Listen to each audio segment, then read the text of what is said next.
이진우의 손에 잡히는 경제.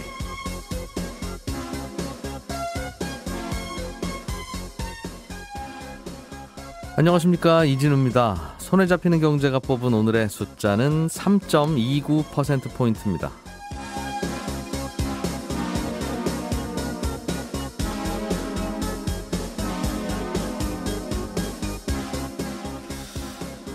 퇴직연금에 가입을 하기는 했는데 내가 DB형이든가 아니면 DC형이든가 지금도 방송 들으시면서 헷갈리는 분들 계시지요.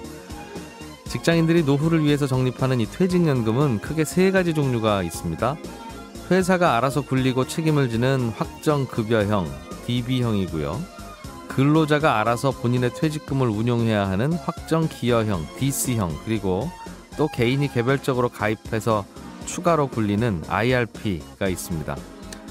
그런데 지난해 1년간 이 여러 종류의 퇴직연금 운용 성과들을 다 분석을 해봤더니 회사가 알아서 굴려주는 DB형보다는 근로자가 알아서 굴리는 DC형의 수익률이 최대 3.29%포인트가 더 높은 걸로 나타났습니다. 지난해 주식시장이 꽤 좋아서 주식형 펀드 같은 실적에 따라서 수익률이 높아지는 DC형의 수익률이 많이 올라갔기 때문이고, 회사가 알아서 운용하는 DB형은 그냥 안전한 자산에만 넣어둬서 그런 결과를 갖고 온 것 같은데요. 1년에 한 3%포인트쯤, 이게 작은 숫자 같지만 그렇지 않습니다. 3년, 5년, 10년 계속 이런 차이를 벌릴 수만 있다면 퇴직연금을 탈 때가 되면 내가 받는 돈이 2배, 3배 달라질 수 있습니다. 그런데도 내가 신경 안 써도 되는 돈처럼 방치하는 분들도 적지 않은데요. 이게 언제든지 갈아탈 수도 있고 투자 종목을 바꿀 수도 있으니까 수시로 내 계좌의 수익률을, 퇴직연금 계좌의 수익률을 확인해 보시는 게 좋겠습니다. 이 퇴직연금은 단순히 맡겨놓고 묵히는 게 아니라 정말 열심히 투자를 해야 되는 투자 상품입니다.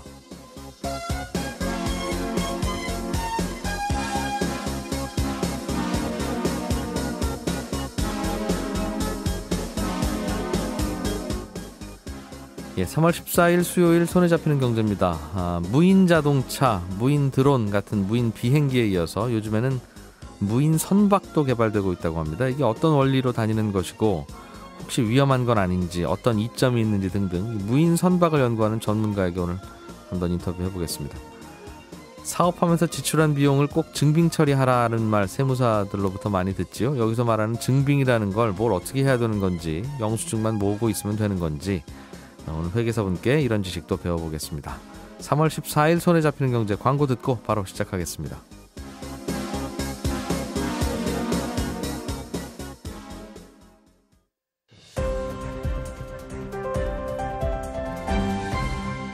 이진우의 손에 잡히는 경제.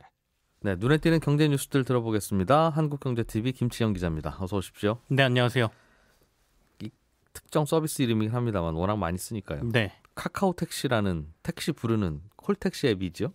그렇습니다. 이게 지금까지는 부르는 사람으로부터도 돈 안 받았고, 그렇다고 택시기사들로부터도 돈을 안 받았는데 이 중간에 이제 돈 받는 걸로 유료화한다고 하는군요. 예, 어제 이제 일부 유료화를 하겠다 이렇게 밝혔죠. 그러니까 일반 콜택시하고는 조금 뭐 달랐어요. 그러니까 콜택시 회사가 콜을 받으면 그걸 지정을 해서 자기 서비스에 가입돼 있는 택시기사를 배정을 해서 보내주는 게 이제 콜택시라고 하면, 네. 그동안에 말씀하신 이 카카오 택시라는 것은 고객의 호출 정보를 공유를 해서 택시기사들이 그걸 보고 자율적으로 선택해서 가도록 된 거죠. 그러니까 지정을 받고 배차가 되는 건 아니었거든요. 그러니까, 경매 방식이죠, 일종의. 네, 그러니까 뭐 그러면서도 서로 돈을 안 내고 있었으니까 뭐 좋은 서비스다 그래서 많이들 사용하셨죠. 저도 실제로 좀 사용을 했었는데요. 네. 이제는 이걸 유료화 쪽으로 가겠다라는 게 이제 카카오 택시의 얘기고, 두 가지인데요.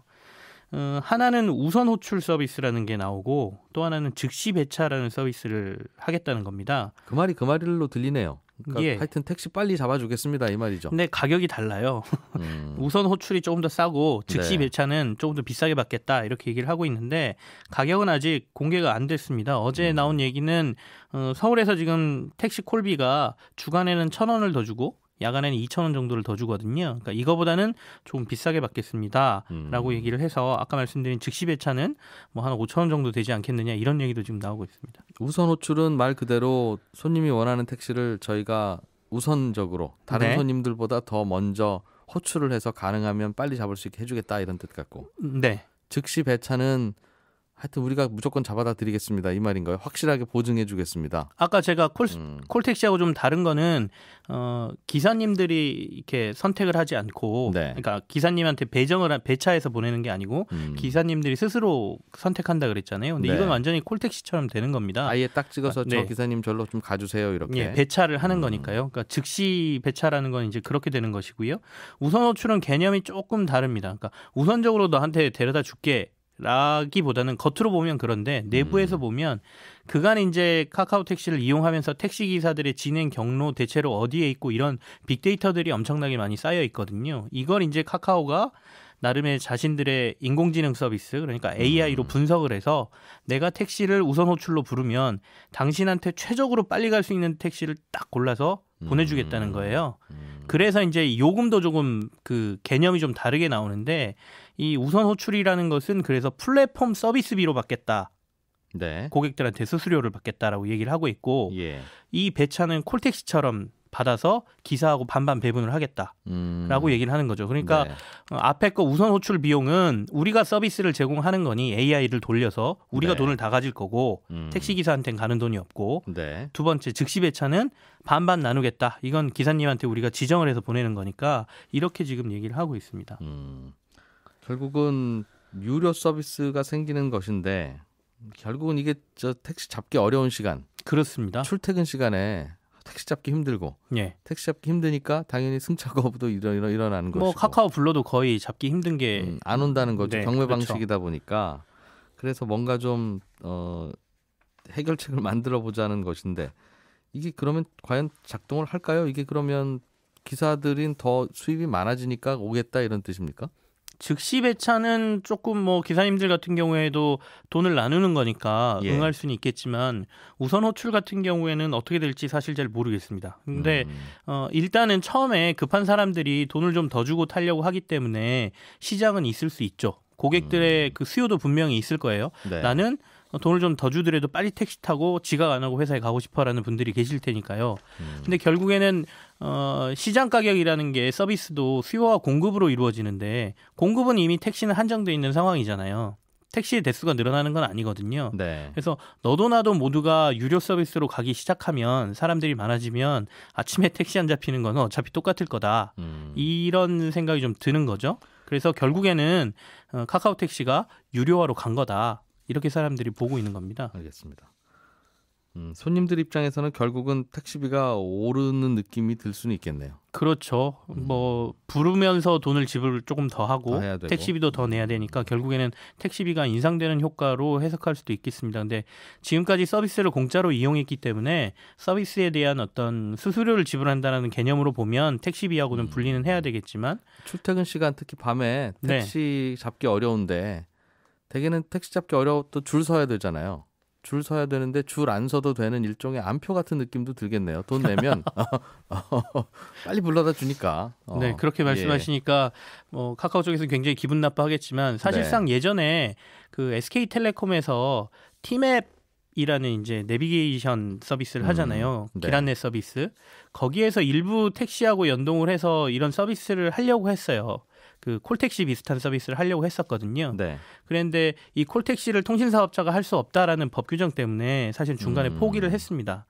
그런데 이제 카카오가 약간은 뭐 편법 비슷하게 지금 하는 거죠. 이게 그러니까 법적으로는 문제 없는 서비스라는 거겠죠. 그러니까 이렇게 또 발표도 하겠죠. 예, 나름 이제 법적인 검토를 한 거죠. 그러니까 아까 우선 호출 서비스 같은 경우에는 특히나 플랫폼 비즈니스 뭐 사용료 이렇게 얘기를 했잖아요. 콜비가 네. 아니다 이거는. 예. 이런 식으로 하면서 약간 법을 우회하는 방법으로 사실상 거의 콜택시 사업을 한다라고 봐도 될 것 같습니다. 그러면 그거야 뭐 그냥 유료 서비스 이용하는 셈 치고 택시 불러라 이런 말이고. 예.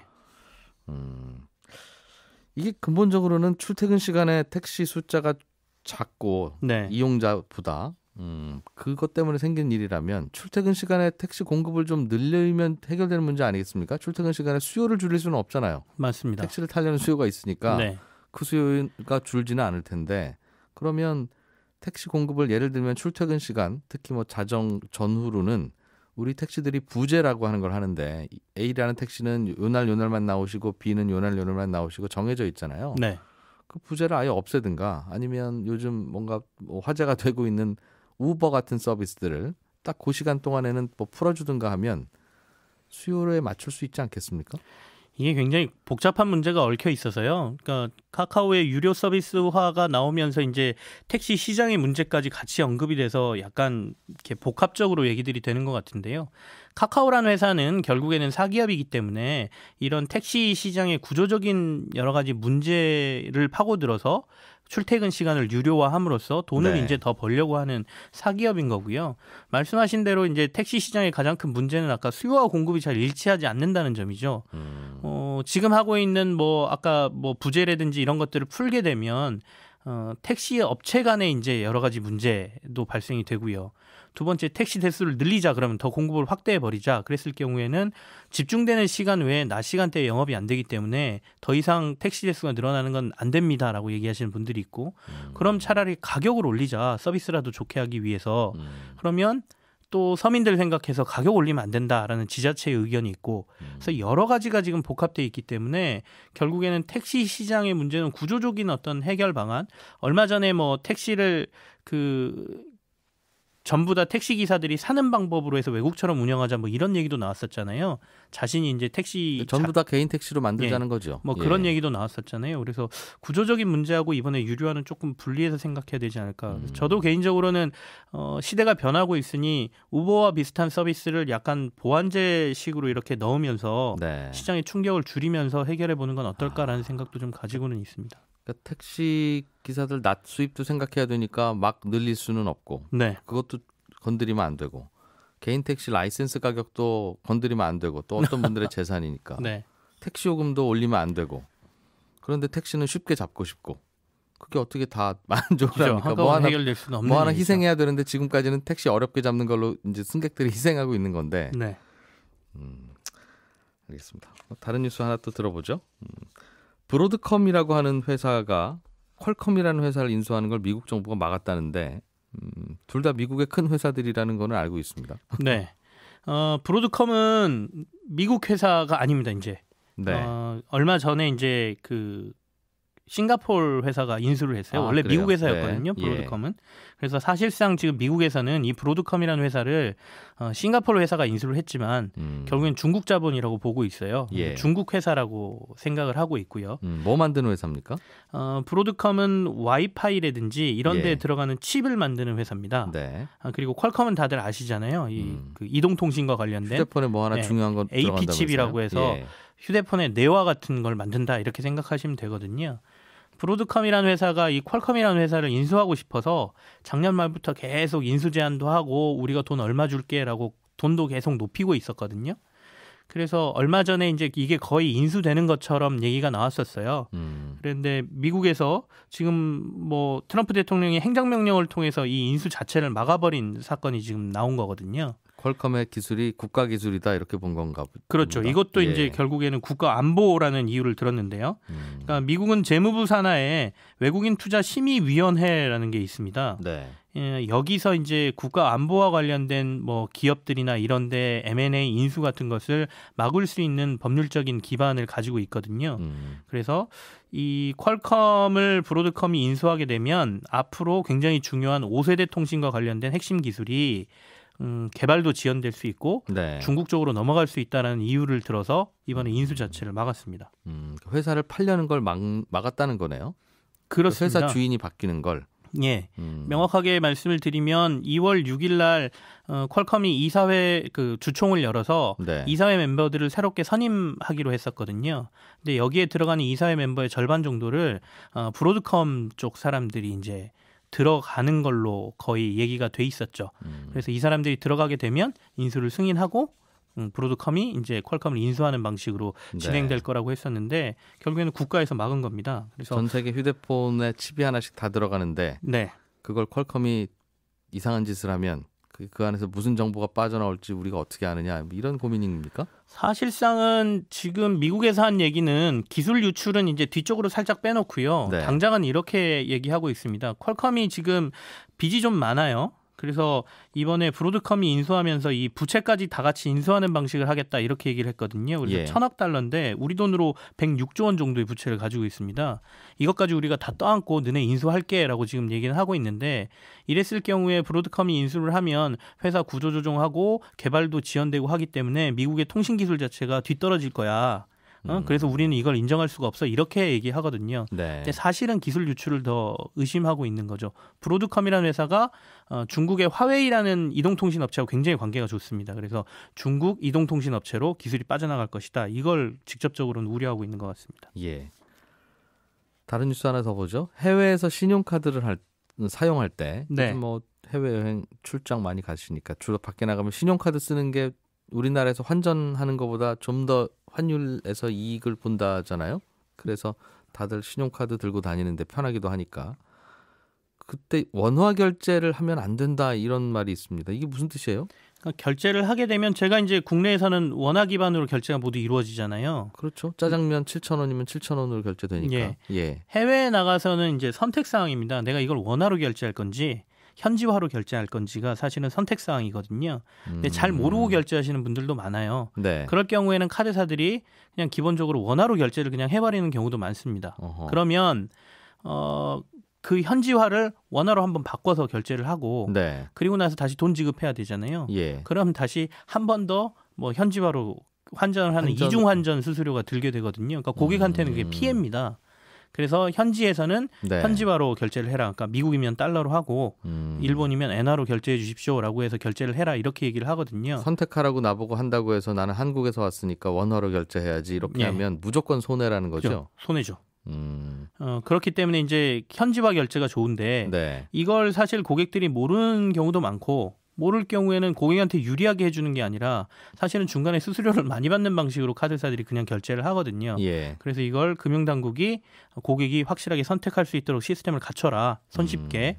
그래서 원한지 현지화인지 결제를 원천적으로 할 수 있는 시스템을 갖추라라고 지금 얘기를 했고요. 그래서 합리적으로 아마 앞으로 해외에 나가실 때는 스스로 먼저 선택을 하고 나갈 수 있게 손쉽게 바뀔 것으로 보입니다. 앞으로 이런 서비스가 되면 예, 이른바 그러니까 해외 원화 결제 차단 신청이네요.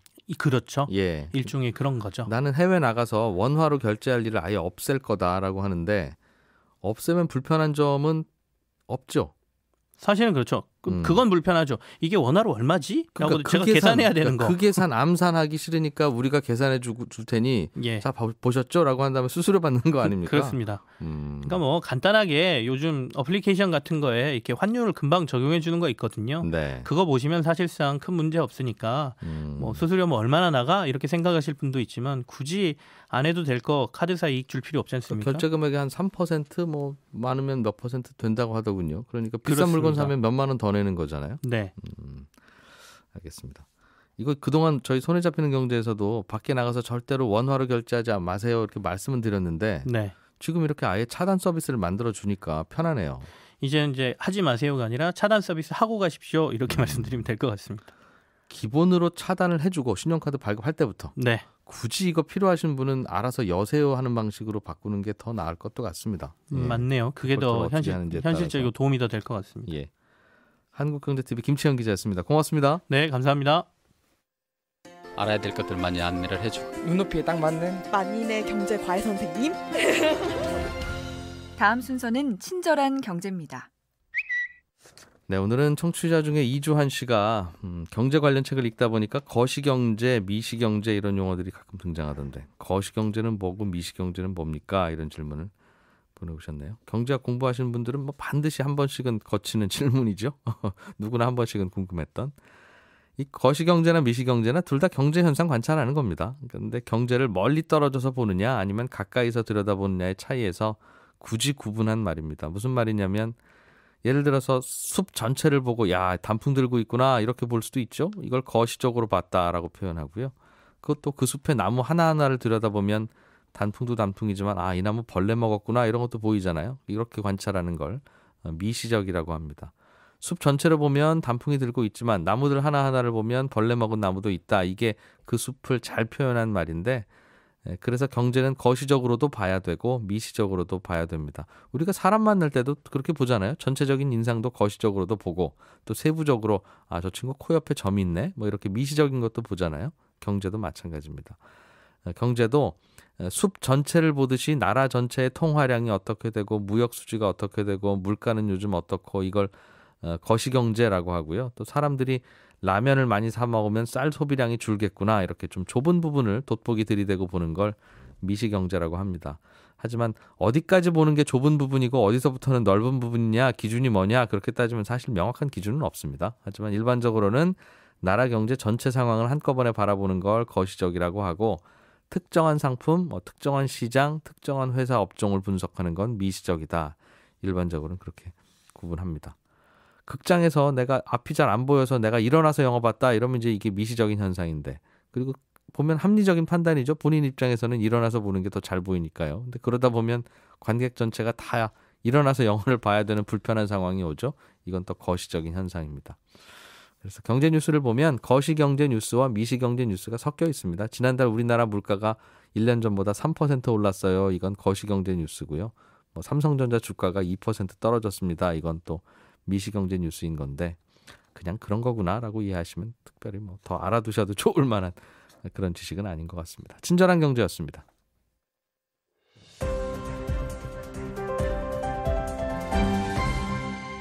경제를 생각하는 사람들의 즐거운 습관. 이진우의 손에 잡히는 경제. 운전하는 사람 없이 혼자서 돌아다니는 무인 자동차 그리고 무인 비행기, 무인 드론 이런 이야기 많이 들어보셨을 텐데 요즘은 스스로 항해하는 무인 선박도 개발되고 있습니다. 이게 어떤 원리로 운행되는 거고 또 어떤 문제가 있는지 무인 선박 연구하는 전문가 한 분 연결했습니다. 해양수산과학기술진흥원의 윤익로 선임연구원입니다. 안녕하십니까? 네, 안녕하세요. 무인 선박은 배 안에 사람 하나도 없다는 뜻입니까, 정말? 완전 무인 선박이에요? 예, 자동차의 경우에도 무인 자동차와 자율주행 자동차라는 두 가지 용어가 있는 것처럼 예. 무인 선박도 이제 무인 선박과 자율운항 선박이 엄밀하게는 좀 다소 다른 개념입니다. 자율운항 선박은 사람이 타기는 타되 거의 자기 혼자 움직인다 이 말이고 무인 선박은 아예 사람이 안 탄다는 뜻인가 보군요. 예, 기술적으로는 약간 조금 다른 개념이기는 한데요. 예. 드론을 만약에 예를 좀 들어드리면 드론의 경우에도 실제로 타고 있는 조종사가 없으면 무인 비행체기는 하지만 땅 위에서 누군가가 조종을 해야 한다면 이제 네. 완전한 자율비행은 아닌 것처럼 예. 선박도 승선한 선원이 없으면 무인 선박이기는 하지만 육상에서 누군가가 조종을 해야 한다 그러면 이제 완전한 자율운항은 아닐 수 있습니다. 이렇게 무인이지만 자율은 좀 아닐 수 있고 자율이지만 무인은 좀 아닐 수도 있는데요. 네. 아직 무인 선박이나 자율운항 선박의 명확한 정의에 대해서 국제사회에서 보편적으로 명확하게 합의된 정의는 좀 없는 상황이고요. 알겠습니다. 예. 네. 그러면 말씀하신 자율 선박이든 무인 선박이든 그 안에 사람이 있어요, 없어요? 무인 선박이라고 하면은 선박에 승선한 사람은 이제 없이 땅 네. 위에서 이제 육상에서 조종하는 것이 이제 현재 많이 연구하고 있는 무인 선박의 개념으로. 그럼 배 안에는 정말 사람이 하나도 없네요. 땅에서 어떻게 조정하든 어쨌든. 예, 현재 그런 것들을 목표로 이제 많은 기술을 개발하고 있는 것이죠. 실제로 다니는 그런 배도 있어요? 아니면 기술을 개발 중인 겁니까? 실제로 지금 다니고 있는 배는 테스트하고 있는 배 정도인 것 같고요. 예. 이제 선박은 자동차랑은 다르게 이제 유엔에서 정한 국제법과 국제 협약을 따라야 이제 국제 해역을 이제 통과를 할 수가 있는데 네. 아직 완전하게 무인 선박은 이제 법적으로 이제 마련이 되어 있지 않습니다. 국제법이 사람이 하나도 안 탄 배는 못 움직이도록 아직은 법을 그렇게 규정하고 있나 보군요. 예, 그렇습니다. 거기에 대한 이제 논의를 이제 시작해 나가는 단계입니다. 알겠습니다. 이게 원리가 궁금한데 이게 어떻게 하는 겁니까? 차가 하나도 배에 사람이 하나도 안 타 있으면 결국은 말씀하신 대로 그래도 배가 A에서 B로 움직이게 하려면 누군가가 조정을 해야 되는데 그럼 육지에 있는 누군가가 리모컨으로 조정해야 된다는 뜻 아니겠습니까? 예, 개념상으로는 비슷합니다. 육지에 있는 이제 그 육상에서의 조종 센터에서 선박을 원격으로 조종을 한다라는 개념인 것 같습니다. 멀리 떨어져 있는 것도 괜찮아요. 그럼 해안에 있는 배들을 조종하는 거야 가깝게 있으니까 전파를 쏜다든지 할 수 있을 것 같긴 한데 아주 멀리 떨어져 있는 그런 그 공해상에 있는 배도 육지에서 조정이 됩니까? 뭘로 조정하는 거죠? 아무래도 통신 방법과 이제 통신 문제에 대해서 궁금해하시는 것 같은데요. 예. 통신 문제를 해결하기 위한 이제 방안들은 기술적인 전문가들 사이에서도 아주 다양한 의견이 있고 다양한 기술적인 방안을 좀 검토하고 있는 것으로 알고 있습니다. 네. 선박이 센서를 이제 많이 장착할수록 이제 육상의 조종 센터랑 주고받아야 하는 데이터가 이제 매우 많아지게 되는데 네. 어떻게 하면 육상에서 이제 꼭 필요한 정보만 효율적으로 전달할 수 있는지 데이터를 최적으로 주고받는 방법 등이 이제 어떤 것인지 이제 그런 것들을 이제 활발하게 연구를 하고 있고요. 참고로 위성 통신을 활용하는 방안도 이제 활발하게 연구되고 있습니다. 해외에서는 영국의 이제 유명한 위성 통신 회사인 인마스과 같은 기업들이 무인 선박을 이제 원격으로 조종하기 위한 통신 플랫폼을 제공하고 그런 연구를 이제 함께 하고 있는 대표적인 기업으로 볼 수 있을 것 같습니다. 그래도 도로에서 운행하는 것보단 바다가 좀 편할 것 같기도 하고요. 그래도 주변에 별게 없잖아요. 바다로 일단 나가면 그런 생각도 들고. 먼 바다에 나가면은 이제 부딪히거나 아니면은 그런 것들이 좀 없을 수는 있는데 근해나 이제 연안에서는 어선도 많고 이제 다른 물체도 많아서 그런 것들이 이제 아마 기술적으로 해결해야 하는 그런 것들이 아마 될 것 같네요. 무인 자동차는 왜 굳이 개발을 열심히 하느냐라고 하면 사람이 운전 안 하고 그 안에서 잠깐 잠을 잘 수도 있고 편하게 TV를 볼 수도 있고 하면 좋잖아요. 그러니까 편하고 좋자고 만드는 것 같은데 무인 선박은 굳이 왜 만듭니까? 뭐가 좋아요? 선박은 자동차에 비해서 이제 크기도 훨씬 다양하고 종류도 훨씬 다양해가지고 선박의 크기나 종류마다 이제 득이 되는 것들이 이제 조금씩은 다른데요. 일반적으로 이제 기대되고 있는 내용을 중심으로 간단하게 말씀을 좀 드리면 일단 선원의 인건비를 절감할 수 있을 것 같고요. 선원 안 타도 되니까. 예. 네. 그리고 무엇보다 연료비를 절감할 수 있다라는 기대가 좀 큰 것 같습니다. 예, 그리고 선원이 생활하고 있는 이제 공간 자체가 이제 사람이 없으니까 선원이 거주하는 공간이 없으니까 그 대신 이제 화물을 더 많이 실을 침실에다가 짐을 더 실을 수 있다. 그렇죠. 그런 것도 이제 효율적일 거고요. 잠깐만요. 그런데 연료비가 줄어드는 건 사람 몸무게만큼 덜 탔으니까 줄어든다는 뜻이에요?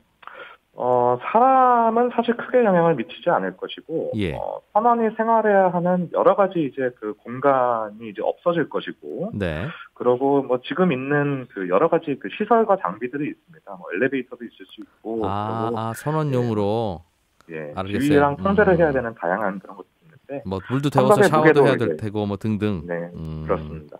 무게도 감소하고, 또 선박의 형상이 지금은 사람이 있기 때문에 이제 선박의 모양을 바꾸기가 어려운데 사람이 없어지면 지나다녀야 되니까 조금 더 저항을 덜 받도록 이제 좀 매끄럽게 더 설계를 할 수가 있거든요. 그런 것들이 이제 연료비를 절감할 수 있는 그런 이유가 될 것 같습니다. 그러니까 사람의 안전을 위해서 어쩔 수 없이 불편하게 설계한 부분도 다시 고민해 볼 수 있다는 거죠. 예, 그렇습니다. 그게 그렇게 근데 돈 차이가 많이 나요? 그렇게 하면 즉 사람이 어차피 짐 싣고 다니는 건데 사람 2명이 그 안에 좀 있어서 엘리베이터 좀 탈 수도 있지 그게 그렇게 돈이 많이 아껴지나? 그게 궁금해서요. 네, 그게 이제 아까 말씀드렸던 것처럼 이제 종류나 크기 어느 지역을 운항하느냐 이제 이런 거에 따라서 다 다를 텐데. 참고로 일반적인 화물선의 경우에 영국의 이제 롤스로이스에서 이제 공개한 자료에 따르면 지금 선박 운영비의 가장 큰 비중을 차지하는 것이 한 38% 정도로 이제 연료비가 차지를 하고 있거든요. 네, 절반가량의 기름값이라는 거죠. 예. 네, 그게 거의 한 10%에서 15% 정도로 절감할 수 있을 거라고 이제 기대를 하고 있고요. 선원의 인건비는 연료비 한 절반 정도 수준이 되는 약 한 17% 정도라고 나와 있는데 그런 것들이 이제 다 절감을 할 수 있기 때문에 비용에 대한 절감 효과가 좀 그러네요. 연료비도 한 10% 넘게 절감되고 인건비도 전체 한 15% 차지하는데 그것도 안 내도 되면 선주 입장에서는 가능하면 이걸로 보내고 싶겠군요. 대신 새로운 시스템과 기술들이 또 많이 또 이제 집약이 돼야 되기 때문에 배를 만드는 가격 자체는 이제 비쌀 수 있겠죠. 비싸질 수 있겠죠. 만들기만 하면 괜찮을 것 같은데 이것도 무인 배도 기술적으로 제일 어려운 게 뭡니까? 예를 들면 큰 바다에 나가면 폭풍우도 있고 비바람도 치고 하는데 그때도 선원이 하는 것처럼 기계가 잘 할 수 있을까? 이것도 궁금하기도 하고. 뭐죠? 뭘 고민해요, 전문가들은?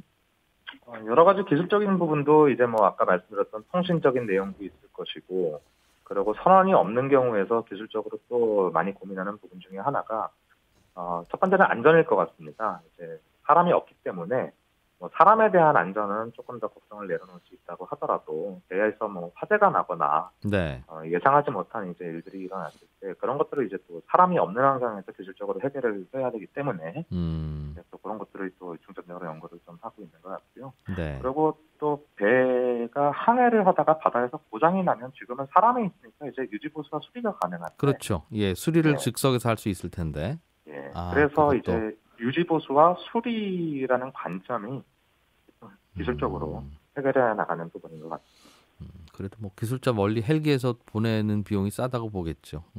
예. 이런 소식은 해적들이 들으면 제일 안타깝겠습니다. 사람이 안 타니까 인질로 잡을 수도 없고. 네, 그것도 이제 뭐 무인 선박이 가져다 줄 장점 중에 장점으로 하나네요. 예. 하나일 것 같습니다. 어느 나라에서 주로 이런 무인 선박 연구하고 있어요? 주로 노르웨이나 핀란드 같은 북유럽 국가에서 이제 뭐 우리나라보다 조금 더 빠르게 이제 좀 활발한 연구를 진행을 하고 있는 것 같고요. 최근에는 중국과 일본에서도 이제 무인 선박을 개발하기 위해서 많은 노력을 하는 것 같습니다. 우리나라도 이제 과학기술계를 좀 중심으로 무인 선박 개발이 앞으로 조금 더 활발해질 것으로 이제 예상하고 있습니다. 네. 지금은 일단은 실험 중이고 실제로 돈 받고 짐을 실어 나르는 무인 선박은 아직은 없다는 말씀이시고요. 예, 현실적으로 지금 떠다니고 있는 것은 이제 지금은 테스트하는 단계라고 생각하시면 될 것 같습니다. 쭉 설명 들으니까 이거 개발만 되면 다들 이런 배 쓰려고 할 것 같은데 우리나라는 개발을 좀 같이 하고 있습니까?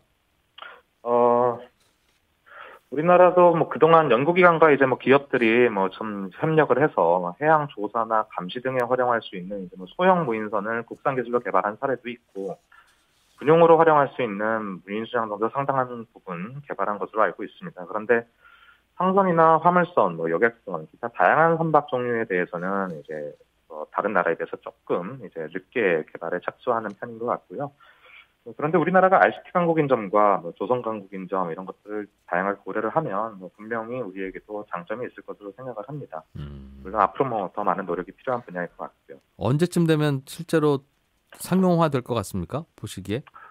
그것을 예상한 현 시점에서는 아직 이제 막 그 기술 개발이 이제 활발하게 되고 국제사회에서 논의하는 단계인 것 같기 때문에 예. 구체적인 시기를 뭐 예상을 하기는 어렵지만 일단 기술적으로도 해결해야 될 부분이 아직 좀 남아 있고 그리고 뭐 이제 법과 제도도 좀 많이 바뀌어야 되는데 적어도 전문가들 사이에서는 한 10년 정도 10년 정도? 예, 필요하지 않을까. 10년이나 또는 그 이상이 걸리지 않을까. 그렇게 지금 예상을 하는 것 같습니다. 이게 그 10년이 멀어 보이는데요.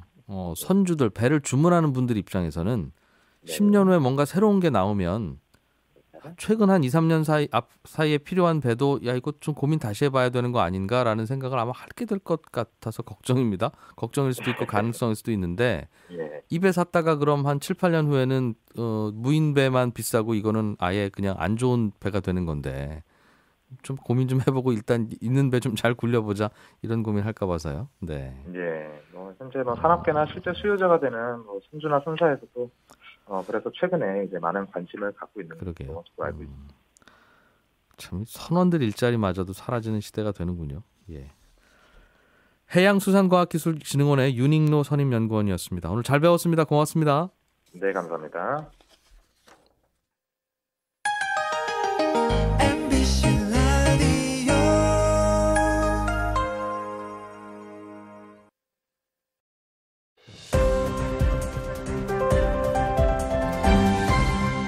이진우의 손에 잡히는 경제.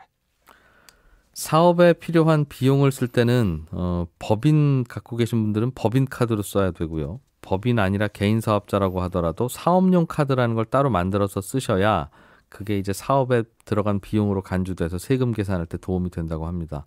그런데 법인 카드나 사업용 카드를 깜빡 잊고 안 갖고 왔을 때 혹은 그게 없을 때 그럼 어떻게 해야 이걸 증빙을 해서 세금 혜택을 받을 수 있는지 오늘은 이 공부를 좀 하려고요. 사장님의 절세법이라는 책의 저자 김성원 회계사와 이야기 나눠보겠습니다. 어서 오십시오. 네, 안녕하세요. 그럼 뭐가 필요합니까? 카드로 쓰면 그거야 카드사에서 알아서 다 그냥 얼마 썼다고 다 가니까 그거는 내가 신경 안 써도 되는 건데 법인 카드나 사업용 카드? 그러니까 개인 사업자도 만들 수 있다고 하셨죠? 네. 예. 그게 없으면 뭐 어떡하죠? 이거를 이제 쉽게 말하면 이제 증빙이라고 하는데요. 뭘 받아야 되느냐, 증빙은 어떤 걸 받아야 되느냐라는 건데, 사실은 뭐 쉽게 말하면 영수증 같은 겁니다. 영수증 같은 거고 이제 거래를 입증할 수 있는 대외적인 서류인데 네. 사실은 뭐 4인 간에 뭐 제가 뭐 쓰던 뭐 펜을 팔았다. 사실 영수증 주고받을 필요 없거든요. 달라고 하는 게 이상하죠. 그렇죠. 예. 예. 근데 이제 세법에서는 이게 사업자 간의 거래라면 예? 반드시 증빙을 주고받아라.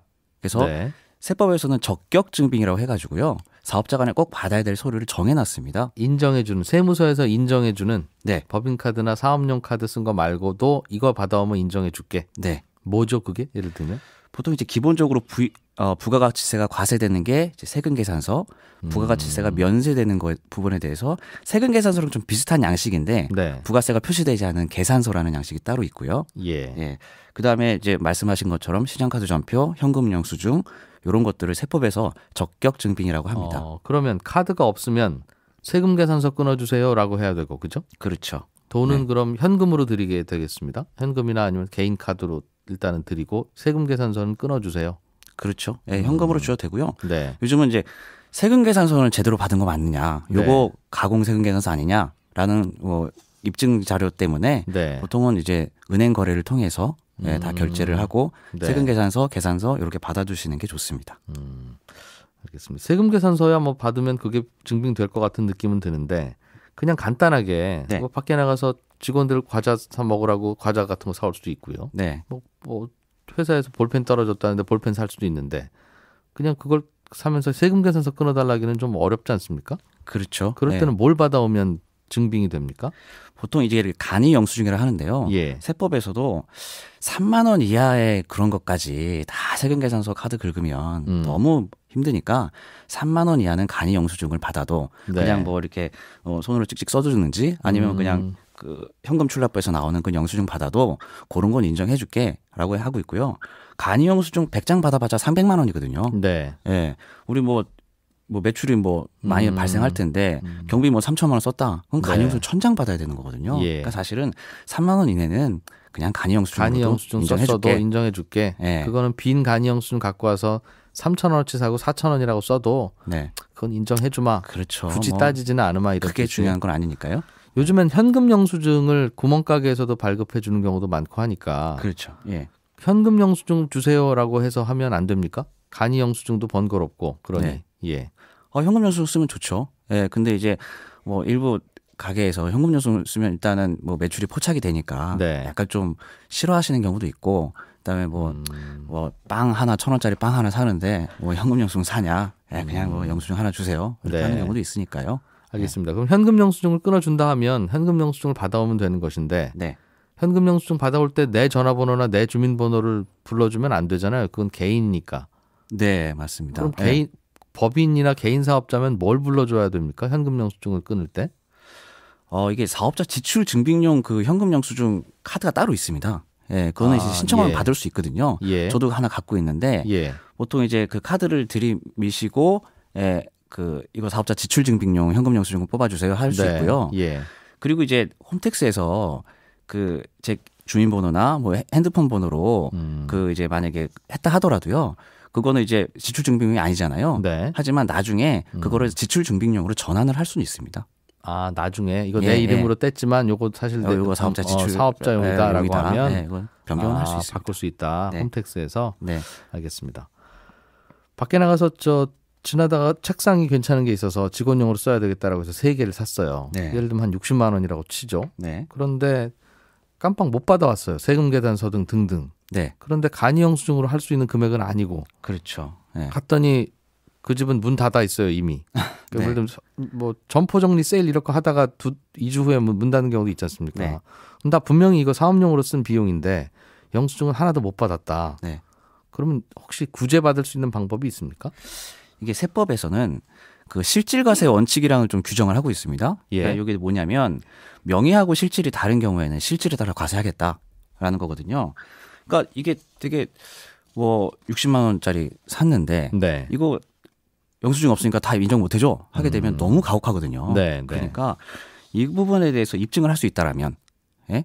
뭘로 입증을 합니까, 근데? 뭐 통장으로 보내줬다라든지 뭐 그때 뭐 영수증 뭐 간이 영수증이라 받았다든지 아니면 뭐 이거를 제가 뭐 그냥 샀겠습니까? 지금 사무실에 나와 있으면 와서, 책상이 있는데 와서 보세요. 네? 네. 네.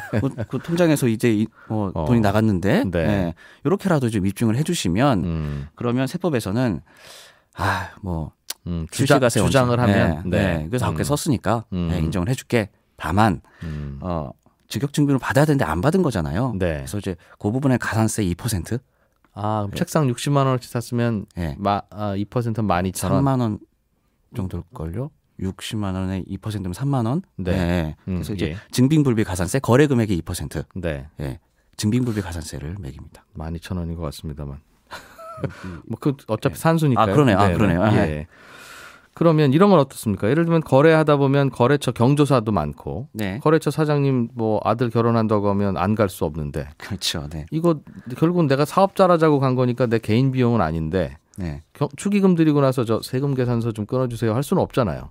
그렇죠. 네, 거기서 카드를 긁을 수도 없는 어떡하죠 부분이고요. 그런 경우엔? 네. 네. 그 세법에서는 그런 경우에 이제 청첩장, 부고장 네. 이런 거 받아두시면 건당 20만 원의 한도 내에서 접대비로 인정을 해주고 있습니다. 20만 원까지. 네. 그거는 김영란법하고 좀 범위가 다르네요. 약간 좀 틀리죠. 이거는 옛날부터 있었던 규정이고요. 네. 그러니까 김영란법과는 별개로 사실은 거래처에 가서 축의금 내고 하는 것도 사실은 네. 매출에 기여하는 비용으로 보기 때문에 접대비를 인정 안 해줄 수는 없거든요. 부고가 어디 신문에 이렇게 나면 그거 오려두면 되는 것이고. 그렇죠. 예. 청첩장이야 뭐 받을 수 있는데 요즘에는 그것도 애매하겠습니다. 사업하는 분들한테는 꼭 드려야 되겠네요, 청첩장. 예. 아니면 요즘 문자나 카카오톡으로 좀 많이 오잖아요. 예. 그런 거 출력해 두셔도 아니면 다 인정받을 수 예식장 가서 있으니까요. 사진 하나 찍어두든가. 그렇죠. 그런 식으로. 네. 알겠습니다. 월세 내는 것도 세금 계산서 받아야 되죠? 월세 내는 거 세금계산 받으셔야 되는데 네. 근데 문제는 이제 집주인이 간이과세자일 때요. 이때는 네. 간이과세자를 세금계산 발행 못 하거든요. 네. 이때는 계약서랑 송금한 은행 거래 내역 가지고 이제 비용 처리할 수 있습니다. 그 대신 반드시 그럼 현금으로 주면 안 되고. 네. 그러면 반드시 통장으로 이체하는 방식으로. 네, 맞습니다. 알겠습니다. 이런저런 방식이 있긴 있는데 돈을 썼으면 회사 돈처럼 썼으면 네. 그 비즈니스용으로 썼으면 그건 이런저런 다양한 방식이 있으니까 포기하지 말아야 되겠네요. 예. 그렇죠. 송금에 대한 입증 책임은 이제 사업자에게 주어지고 있으니까요. 네. 결국 이거를 입증을 못하면 제 세금만 올라가는 부분이거든요. 그러니까 알겠습니다. 사실 적극적으로 증빙을 받으시는 노력이 필요하다고 주장하고 봅니다. 잘 챙기고. 네, 맞습니다. 알겠습니다. 김성훈 회계사였습니다. 고맙습니다. 네, 감사합니다. 예, 손에 잡히는 경제 오늘 여기까지입니다. 내일 오전에 또 11시 10분에 찾아오죠. 이진우였습니다. 함께해 주신 청취자 여러분 고맙습니다.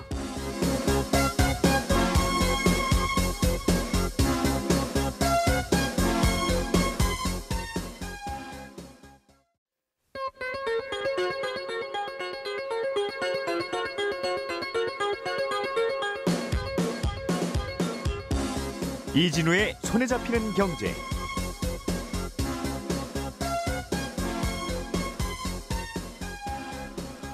안녕하십니까, 이진우입니다. 손에 잡히는 경제가 뽑은 오늘의 숫자는 3.29%포인트입니다.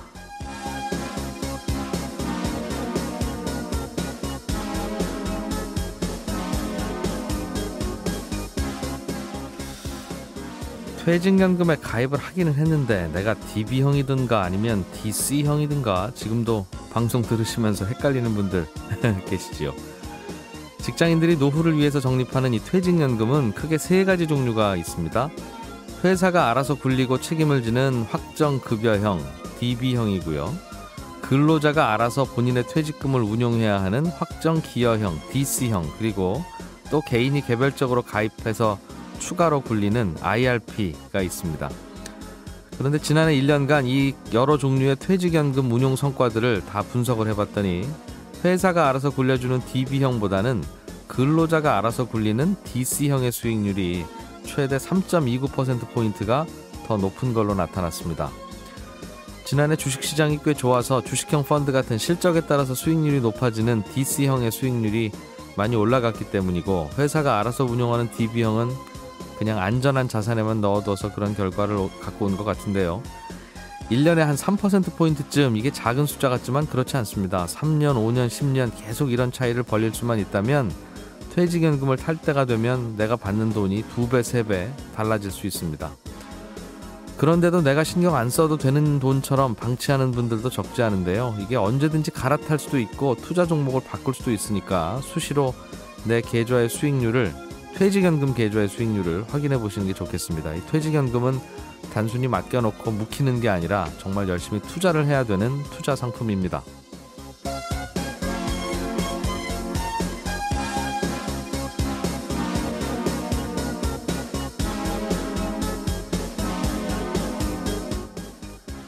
예, 3월 14일 수요일 손에 잡히는 경제입니다. 무인 자동차, 무인 드론 같은 무인 비행기에 이어서 요즘에는 무인 선박도 개발되고 있다고 합니다. 이게 어떤 원리로 다니는 것이고 혹시 위험한 건 아닌지, 어떤 이점이 있는지 등등 무인 선박을 연구하는 전문가에게 오늘 한번 인터뷰해 보겠습니다. 사업하면서 지출한 비용을 꼭 증빙 처리하라는 말 세무사들로부터 많이 듣지요. 여기서 말하는 증빙이라는 걸 뭘 어떻게 해야 되는 건지, 영수증만 모으고 있으면 되는 건지 오늘 회계사분께 이런 지식도 배워보겠습니다. 3월 14일 손에 잡히는 경제, 광고 듣고 바로 시작하겠습니다.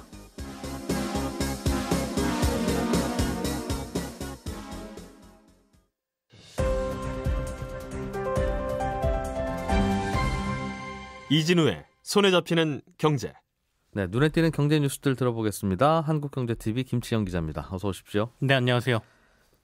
이 특정 서비스 이름이긴 합니다만 워낙 많이 쓰니까요. 네. 카카오 택시라는 수요에 맞출 수 있지 않겠습니까? 이게 굉장히 복잡한 문제가 얽혀 있어서요. 그러니까 카카오의 유료 서비스화가 나오면서 이제 택시 시장의 문제까지 같이 언급이 돼서 약간 이렇게 복합적으로 얘기들이 되는 것 같은데요. 카카오라는 회사는 결국에는 사기업이기 때문에 이런 택시 시장의 구조적인 여러 가지 문제를 파고들어서 출퇴근 시간을 유료화함으로써 돈을 이제 더 벌려고 하는 사기업인 거고요. 말씀하신 대로 이제 택시 시장의 가장 큰 문제는 아까 수요와 공급이 잘 일치하지 않는다는 점이죠. 지금 하고 있는 아까 부재라든지 이런 것들을 풀게 되면 택시 업체 간에 이제 여러 가지 문제도 발생이 되고요. 두 번째, 택시 대수를 늘리자 그러면 더 공급을 확대해 버리자 그랬을 경우에는 집중되는 시간 외에 낮 시간대에 영업이 안 되기 때문에 더 이상 택시 대수가 늘어나는 건 안 됩니다라고 얘기하시는 분들이 있고, 그럼 차라리 가격을 올리자, 서비스라도 좋게 하기 위해서. 그러면 또 서민들 생각해서 가격 올리면 안 된다라는 지자체의 의견이 있고, 그래서 여러 가지가 지금 복합되어 있기 때문에 결국에는 택시 시장의 문제는 구조적인 어떤 해결 방안, 얼마 전에 택시를 전부 다 택시 기사들이 사는 방법으로 해서 외국처럼 운영하자 이런 얘기도 나왔었잖아요. 자신이 이제 택시 전부 다 개인 택시로 만들자는 거죠. 그런 얘기도 나왔었잖아요. 그래서 구조적인 문제하고 이번에 유료화는 조금 분리해서 생각해야 되지 않을까. 저도 개인적으로는 시대가 변하고 있으니 우버와 비슷한 서비스를 약간 보완제식으로 이렇게 넣으면서 시장의 충격을 줄이면서 해결해 보는 건 어떨까라는 생각도 좀 가지고는 있습니다. 그러니까 택시 기사들 낮 수입도 생각해야 되니까 막 늘릴 수는 없고, 그것도 건드리면 안 되고, 개인 택시 라이센스 가격도 건드리면 안 되고, 또 어떤 분들의 재산이니까 택시 요금도 올리면 안 되고, 그런데 택시는 쉽게 잡고 싶고, 그게 어떻게 다 만족을 합니까? 해결될 수는 없는 뭐 하나 희생해야 되는데 지금까지는 택시 어렵게 잡는 걸로 이제 승객들이 희생하고 있는 건데. 알겠습니다. 다른 뉴스 하나 또 들어보죠. 브로드컴이라고 하는 회사가 퀄컴이라는 회사를 인수하는 걸 미국 정부가 막았다는데, 둘 다 미국의 큰 회사들이라는 거는 알고 있습니다. 네. 브로드컴은 미국 회사가 아닙니다, 이제. 얼마 전에 이제 싱가포르 회사가 인수를 했어요. 원래 그래요? 미국 회사였거든요. 브로드컴은. 그래서 사실상 지금 미국에서는 이 브로드컴이라는 회사를 싱가포르 회사가 인수를 했지만 결국엔 중국 자본이라고 보고 있어요. 중국 회사라고 생각을 하고 있고요. 뭐 만드는 회사입니까? 브로드컴은 와이파이라든지 이런 데에 들어가는 칩을 만드는 회사입니다. 그리고 퀄컴은 다들 아시잖아요. 이동통신과 관련된 휴대폰에 뭐 하나 중요한 거 AP 칩이라고 해서 휴대폰의 내화 같은 걸 만든다 이렇게 생각하시면 되거든요. 브로드컴이라는 회사가 이 퀄컴이라는 회사를 인수하고 싶어서 작년 말부터 계속 인수 제안도 하고 우리가 돈 얼마 줄게라고 돈도 계속 높이고 있었거든요. 그래서 얼마 전에 이제 이게 거의 인수되는 것처럼 얘기가 나왔었어요. 그런데 미국에서 지금 트럼프 대통령이 행정명령을 통해서 이 인수 자체를 막아버린 사건이 지금 나온 거거든요. 퀄컴의 기술이 국가 기술이다 이렇게 본 건가 보죠. 그렇죠. 이것도 이제 결국에는 국가 안보라는 이유를 들었는데요. 그러니까 미국은 재무부 산하에 외국인 투자 심의위원회라는 게 있습니다. 네, 뭐 카카오 불러도 거의 잡기 힘든 게 안 온다는 거죠. 네, 경매 그렇죠. 방식이다 보니까 그래서 뭔가 좀 해결책을 만들어 보자는 것인데 이게 그러면 과연 작동을 할까요? 이게 그러면 기사들인 더 수입이 많아지니까 오겠다 이런 뜻입니까? 즉시 배차는 조금 뭐 기사님들 같은 경우에도 돈을 나누는 거니까 응할 수는 있겠지만 우선 호출 같은 경우에는 어떻게 될지 사실 잘 모르겠습니다. 근데 일단은 처음에 급한 사람들이 돈을 좀 더 주고 타려고 하기 때문에 시장은 있을 수 있죠. 고객들의 그 수요도 분명히 있을 거예요. 네. 나는 돈을 좀 더 주더라도 빨리 택시 타고 지각 안 하고 회사에 가고 싶어라는 분들이 계실 테니까요. 근데 결국에는 시장 가격이라는 게 서비스도 수요와 공급으로 이루어지는데 공급은 이미 택시는 한정돼 있는 상황이잖아요. 택시의 대수가 늘어나는 건 아니거든요. 네. 그래서 너도 나도 모두가 유료 서비스로 가기 시작하면 사람들이 많아지면 아침에 택시 안 잡히는 건 어차피 똑같을 거다. 이런 생각이 좀 드는 거죠. 그래서 결국에는 카카오 택시가 유료화로 간 거다. 이렇게 사람들이 보고 있는 겁니다. 알겠습니다. 손님들 입장에서는 결국은 택시비가 오르는 느낌이 들 수는 있겠네요. 그렇죠. 뭐 부르면서 돈을 지불 조금 더 하고 더 해야 되고. 택시비도 더 내야 되니까 결국에는 택시비가 인상되는 효과로 해석할 수도 있겠습니다. 근데 지금까지 서비스를 공짜로 이용했기 때문에 서비스에 대한 어떤 수수료를 지불한다는 개념으로 보면 택시비하고는 분리는 해야 되겠지만 출퇴근 시간 특히 밤에 택시 잡기 어려운데 대개는 택시 잡기 어려워도 줄 서야 되잖아요. 줄 서야 되는데 줄 안 서도 되는 일종의 안표 같은 느낌도 들겠네요. 돈 내면 빨리 불러다 주니까. 네, 그렇게 말씀하시니까 뭐 카카오 쪽에서 굉장히 기분 나빠하겠지만 사실상 예전에 그 SK텔레콤에서 티맵이라는 이제 내비게이션 서비스를 하잖아요. 길 안내 서비스. 거기에서 일부 택시하고 연동을 해서 이런 서비스를 하려고 했어요. 그 콜택시 비슷한 서비스를 하려고 했었거든요. 네. 그런데 이 콜택시를 통신사업자가 할 수 없다라는 법 규정 때문에 사실 중간에 포기를 했습니다.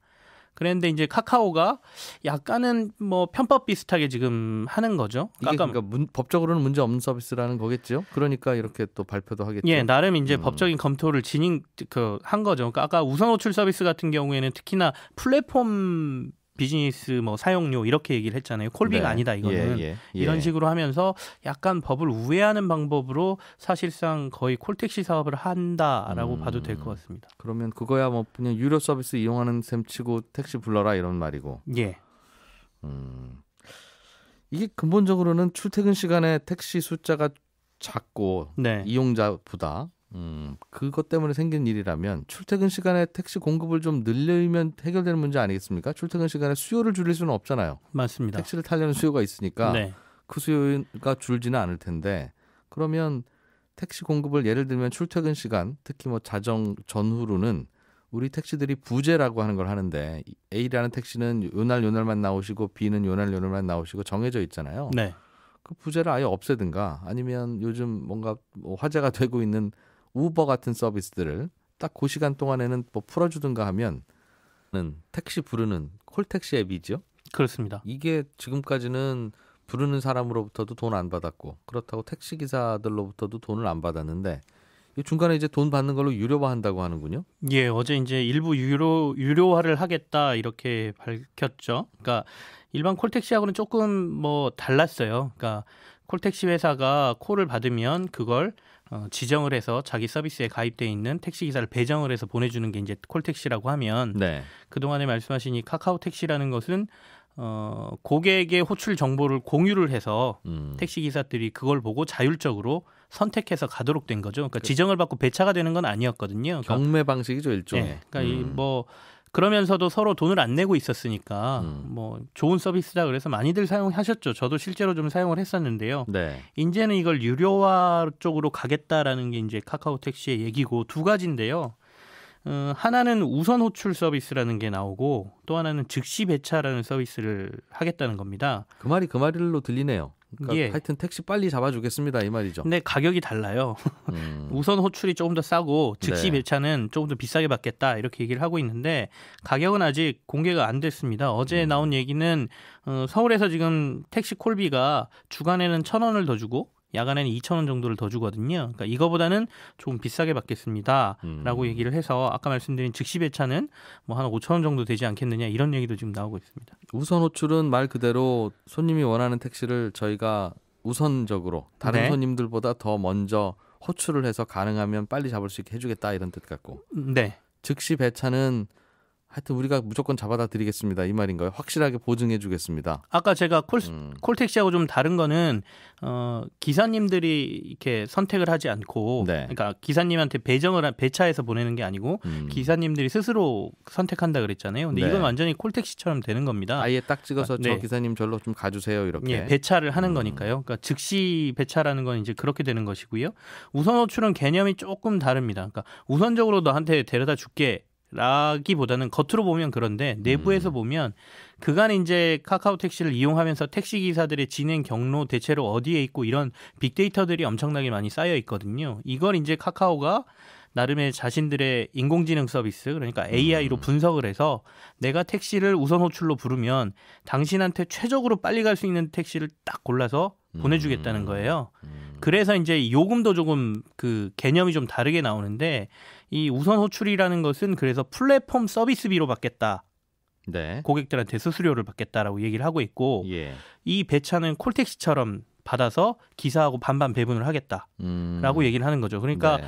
앞에 거 우선 호출 비용은 우리가 서비스를 제공하는 거니 AI를 돌려서 우리가 네. 돈을 다 가질 거고 택시기사한테는 가는 돈이 없고 네. 두 번째 즉시 배차는 반반 나누겠다. 이건 기사님한테 우리가 지정을 해서 보내는 거니까 이렇게 지금 얘기를 하고 있습니다. 결국은 유료 서비스가 생기는 것인데 결국은 이게 저 택시 잡기 어려운 시간, 그렇습니다. 출퇴근 시간에 택시 잡기 힘들고 예. 택시 잡기 힘드니까 당연히 승차 거부도 일어나네. 예, 여기서 이제 국가 안보와 관련된 뭐 기업들이나 이런데 M&A 인수 같은 것을 막을 수 있는 법률적인 기반을 가지고 있거든요. 그래서 이 퀄컴을 브로드컴이 인수하게 되면 앞으로 굉장히 중요한 5세대 통신과 관련된 핵심 기술이 개발도 지연될 수 있고 네. 중국 쪽으로 넘어갈 수 있다는 이유를 들어서 이번에 인수 자체를 막았습니다. 회사를 팔려는 걸 막았다는 거네요. 그렇습니다. 회사 주인이 바뀌는 걸. 예, 명확하게 말씀을 드리면 2월 6일 날 퀄컴이 이사회 그 주총을 열어서 네. 이사회 멤버들을 새롭게 선임하기로 했었거든요. 근데 여기에 들어가는 이사회 멤버의 절반 정도를 브로드컴 쪽 사람들이 이제 들어가는 걸로 거의 얘기가 돼 있었죠. 그래서 이 사람들이 들어가게 되면 인수를 승인하고 브로드컴이 이제 퀄컴을 인수하는 방식으로 진행될 거라고 했었는데 결국에는 국가에서 막은 겁니다. 그래서 전 세계 휴대폰에 칩이 하나씩 다 들어가는데 네. 그걸 퀄컴이 이상한 짓을 하면 그 안에서 무슨 정보가 빠져나올지 우리가 어떻게 아느냐 이런 고민입니까? 사실상은 지금 미국에서 한 얘기는 기술 유출은 이제 뒤쪽으로 살짝 빼놓고요. 네. 당장은 이렇게 얘기하고 있습니다. 퀄컴이 지금 빚이 좀 많아요. 그래서 이번에 브로드컴이 인수하면서 이 부채까지 다 같이 인수하는 방식을 하겠다 이렇게 얘기를 했거든요. 그래서 예. 1,000억 달러인데 우리 돈으로 106조 원 정도의 부채를 가지고 있습니다. 이것까지 우리가 다 떠안고 너네 인수할게라고 지금 얘기는 하고 있는데 이랬을 경우에 브로드컴이 인수를 하면 회사 구조조정하고 개발도 지연되고 하기 때문에 미국의 통신기술 자체가 뒤떨어질 거야. 그래서 우리는 이걸 인정할 수가 없어 이렇게 얘기하거든요. 네. 근데 사실은 기술 유출을 더 의심하고 있는 거죠. 브로드컴이라는 회사가 중국의 화웨이라는 이동통신 업체하고 굉장히 관계가 좋습니다. 그래서 중국 이동통신 업체로 기술이 빠져나갈 것이다. 이걸 직접적으로는 우려하고 있는 것 같습니다. 예. 다른 뉴스 하나 더 보죠. 해외에서 신용카드를 사용할 때, 네. 뭐 해외여행 출장 많이 가시니까 주로 밖에 나가면 신용카드 쓰는 게 우리나라에서 환전하는 것보다 좀 더 환율에서 이익을 본다잖아요. 그래서 다들 신용카드 들고 다니는데 편하기도 하니까. 그때 원화 결제를 하면 안 된다 이런 말이 있습니다. 이게 무슨 뜻이에요? 그러니까 결제를 하게 되면 제가 이제 국내에서는 원화 기반으로 결제가 모두 이루어지잖아요. 그렇죠. 짜장면 7,000원이면 7,000원으로 결제되니까. 예. 예. 해외에 나가서는 이제 선택 사항입니다. 내가 이걸 원화로 결제할 건지 현지화로 결제할 건지가 사실은 선택 사항이거든요. 근데 잘 모르고 결제하시는 분들도 많아요. 네. 그럴 경우에는 카드사들이 그냥 기본적으로 원화로 결제를 그냥 해버리는 경우도 많습니다. 어허. 그러면 그 현지화를 원화로 한번 바꿔서 결제를 하고 네. 그리고 나서 다시 돈 지급해야 되잖아요. 예. 그럼 다시 한 번 더 뭐 현지화로 환전을 하는 이중 환전 수수료가 들게 되거든요. 그러니까 고객한테는 그게 피해입니다. 그래서 현지에서는 네. 현지화로 결제를 해라. 그러니까 미국이면 달러로 하고 일본이면 엔화로 결제해 주십시오라고 해서 결제를 해라 이렇게 얘기를 하거든요. 선택하라고 나보고 한다고 해서 나는 한국에서 왔으니까 원화로 결제해야지 이렇게 예. 하면 무조건 손해라는 거죠. 그렇죠. 손해죠. 그렇기 때문에 이제 현지화 결제가 좋은데 네. 이걸 사실 고객들이 모르는 경우도 많고 모를 경우에는 고객한테 유리하게 해주는 게 아니라 사실은 중간에 수수료를 많이 받는 방식으로 카드사들이 그냥 결제를 하고